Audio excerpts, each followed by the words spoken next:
বিসমিল্লাহির রহমানির রহিম। আসসালামু আলাইকুম ওয়া রাহমাতুল্লাহি ওয়া বারাকাতুহু। প্রিয় দর্শক শ্রোতা, আশা করি মহান আল্লাহ সুবহানাহু ওয়া তাআলার অশেষ রহমত এবং দয়ায় আপনারা সবাই ভালো আছেন, সুস্থ আছেন। প্রিয় দর্শক শ্রোতা, প্রাচীনকাল থেকেই কালোজিরা মানবদেহের নানা রোগের প্রতিষেধক ও প্রতিরোধক হিসেবে ব্যবহার হয়ে আসছে। এজন্য এই জিনিসকে অনেকে কালো হীরাও বলে থাকেন। এটি শুধু একটি মশলা নয়, এর কাজ শুধু খাবারের স্বাদ বৃদ্ধিতেই নয়, আয়ুর্বেদিক এবং কবিরাজি চিকিৎসাতেও কালোজিরার ব্যবহার হয়ে আসছে বহু যুগ আগে থেকে। কালোজিরার বীজ থেকে এক ধরনের তেল তৈরি হয় যা আমাদের শরীরের জন্য অত্যন্ত উপকারী। এতে আছে ফসফেট, আয়রন এবং ফসফরাস। এছাড়া কালোজিরা বিভিন্ন রোগের হাত থেকে দেহকে রক্ষা করে। আর তাই বিস্ময়কর এই জিনিসটির প্রশংসা করেছেন হযরত মুহাম্মদ সাল্লাল্লাহু আলাইহি ওয়াসাল্লাম। হযরত আবু হুরায়রা রাদিয়াল্লাহু আনহু থেকে বর্ণিত, তিনি রাসূল আকরাম সাল্লাল্লাহু আলাইহি ওয়াসাল্লামকে বলতে শুনেছেন, কালোজিরার সকল প্রকার রোগের উপশম আছে, তবে আশাম ব্যতীত। আর আশাম হলো মৃত্যু। সূত্র সহিহ মুসলিম শরীফ, হাদিস নম্বর 5659। তাই যে কোনো রোগ নিরাময়ে, রোগ থেকে নিরাপদ থেকে অন্যান্য সতর্কতার পাশাপাশি অভিজ্ঞ চিকিৎসকের পরামর্শক্রমে কালোজিরা সেবন করা যেতে পারে। আয়ুর্বেদিক, ইউনানি ও কবিরাজি চিকিৎসায় এর ব্যাপক ব্যবহার হয়ে থাকে।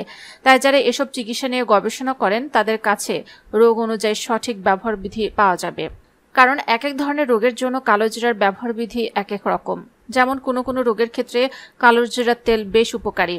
একটি রিসার্চের তথ্য মতে এতে রয়েছে ক্যান্সার প্রতিরোধক ক্যারোটিন, বিভিন্ন রোগ প্রতিরোধকারী উপাদান এবং অম্বল রোগের প্রতিষেধক। এই কারণে হয়তো সাহেবে কেরামগণ সবসময় সঙ্গে কালোজিরা রাখার পরামর্শ দিতেন। হযরত খালিদ ইবনে সাদ রাদিয়াল্লাহু আনহু থেকে বর্ণিত, তিনি বলেন, আমরা যুদ্ধের অভিযানে বের হলাম।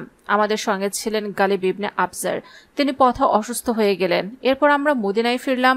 তখনও তিনি অসুস্থ ছিলেন। তাকে দেখাশোনা করতে আসেন ইবনে আবি আতিক রাদিয়াল্লাহু আনহু। তিনি আমাদেরকে বলেন, তোমরা এ কালোজিরার সঙ্গে রেখো। এর থেকে 5টি কিংবা 7টি দানা নিয়ে পিষে ফেলবে। তারপর এর মধ্যে জয়তুনের কয়েক ফোঁটা তেল ঢেলে দিয়ে তার নাকের এদিক ওদিকে ছিদ্র দিয়ে ফোঁটা ফোঁটা করে প্রবেশ করাবে। কেননা আয়েশা রাদিয়াল্লাহু আনহা আমাদের নিকট বর্ণনা করেছেন যে তিনি নবী কারীম সাল্লাল্লাহু আলাইহি ওয়াসাল্লামকে বলতে শুনেছেন, এই কালোজিরা শাম ছাড়া সব রোগের ওষুধ। আমি বললাম, শাম কি? তিনি বললেন, মৃত্যু। সূত্র বুখারী শরীফ, হাদিস নম্বর 5687। বর্তমান যুগে চিকিৎসা বিজ্ঞানীরাও কালোজিরার অনেক ধরনের উপকারিতার কথা বলেছেন। যেমন মাথা ব্যথা সারাতে কালোজিরার তেল দারুণ উপকারী। কালোজিরার তেল কপালে মালিশ করলে এবং পরপর 3 দিন খালি পেটে 1 চা চামচ করে খেলে আরোগ্য লাভ করা যায়। চুল পড়া নিরাময়ে কালোজিরার বিশেষ গুণ রয়েছে। 1 সপ্তাহ ধরে নিয়মিত চুলে শ্যাম্পু করার পর তা ভালোভাবে শুকিয়ে পুরো মাথায় কালোজিরার তেল ভালো মতো লাগালে চুল পড়া অনেকাংশে কমে যাবে। হাঁপানির রোগীরা বুকে ও পিঠে কালোজিরার তেল মালিশ করলে উপকার পাবেন। কালোজিরার তেল ও চূর্ণ ডায়াবেটিসের জন্য অত্যন্ত উপকারী। নিয়মিত খেলে ডায়াবেটিস নিয়ন্ত্রণে থাকবে। চা অথবা গরম পানির সঙ্গে কালোজিরার তেল মিশিয়ে পান করলে হৃদরোগে যেমন উপকার পাওয়া যায়, তেমনি দেহের বাড়তি মেদও কমে যায়। টক দই ও কালোজিরার মিশ্রণ প্রতিদিন 1 মাস ধরে খেলে 5 থেকে 10 কেজি পর্যন্ত ওজন কমানো যায় বলে যুক্তরাষ্ট্রের এক বিশ্ববিদ্যালয়ের সমীক্ষায় জানা গিয়েছে। চিকিৎসা বিজ্ঞানীরা জানিয়েছেন, এই মিশ্রণ শরীরের মেটাবলিজম কয়েক গুণ বাড়িয়ে দেয়, যার ফলে দেহে মেদের পরিমাণ কমতে থাকে। সে সঙ্গে দ্রুত হ্রাস পায় দেহের অতিরিক্ত ওজন। সমীক্ষার রিপোর্ট অনুযায়ী 44 জন মেদযুক্ত মানুষের উপর এই মিশ্রণের প্রভাব পরীক্ষা করে দেখা গিয়েছে। প্রতিদিন যদি টক দই ও কালোজিরায় এই মিশ্রণ খাওয়া যায় তাহলে 1 মাসের মধ্যে অন্তত 5 থেকে 10 কেজি ওজন কমানো সম্ভব। পেটের গ্যাসের সমস্যার জন্য কালোজিরা বেশ উপকারী। 1 কাপ দুধ ও 1 চা চামচ কালোজিরার তেল একসঙ্গে মিশিয়ে দৈনিক পান করলে গ্যাসের সমস্যা কমে যায়। যাদের উচ্চ রক্তচাপ আছে তারা কোনো না কোনোভাবে কালোজিরা খেলে রক্তচাপ নিয়ন্ত্রণে রাখতে সাহায্য করবে। যেমন গরম ভাতের সঙ্গেও কালোজিরা ভর্তা খাওয়া যেতে পারে। জ্বর হলে সকাল সন্ধ্যা লেবুর রসের সঙ্গে কালোজিরার তেল খেতে পারেন, এতে জ্বর দ্রুত সেরে যাবে।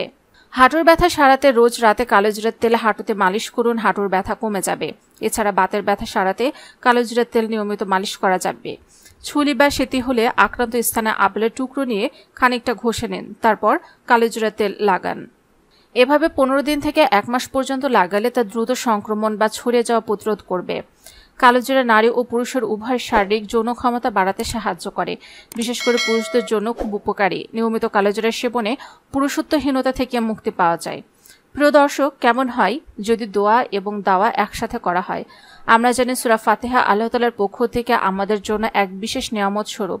সহিহ বুখারী শরীফের হাদিস নম্বর 5007-এ উল্লেখ রয়েছে নবী করীম সাল্লাল্লাহু আলাইহি ওয়াসাল্লাম সাহাবীদেরকে সূরা ফাতিহা দ্বারা ঝাড়ফুঁকের জন্য অনুমতি দিয়েছেন এবং সাহাবীরা সূরা ফাতিহার মহিমায় ঝাড়ফুঁকের মাধ্যমে উক্ত রোগী শিফা লাভ করেছেন আর তাই এই জন্য সূরা ফাতিহাকে সূরাতুল শিফাও বলা হয়ে থাকে।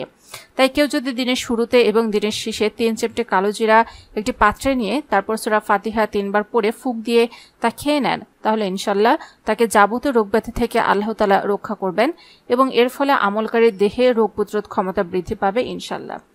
তাই আমরা সবসময় সকালবেলা ফজরের নামাজের পর এবং সন্ধ্যাবেলা মাগরিবের নামাজের পর 3 চিমটি কালো জিরা একটি পাত্রে নিয়ে নিব অথবা হাফ চা চামচ নিয়ে নিব। তারপর তাতে সূরা ফাতিহা 7 বার পরে ফুঁক দিয়ে এবং তা ভালো করে চিবিয়ে চিবিয়ে খেয়ে নেব এবং তারপর আল্লাহর কাছে সুস্থতার জন্য সাহায্য কামনা করব। প্রিয় দর্শক শ্রোতা, যারা ভিডিওটি শেষ পর্যন্ত দেখেছেন তারা অবশ্যই কমেন্টসে আমিন লিখে যাবেন। প্রিয় দর্শক শ্রোতা, জানার স্বার্থে দাওয়াতি কাজের স্বার্থে অবশ্যই ভিডিওটিকে শেয়ার করে দিন। হতে পারে আপনার একটা শেয়ারে বহু মানুষ উপকৃত পারে ইনশাআল্লাহ।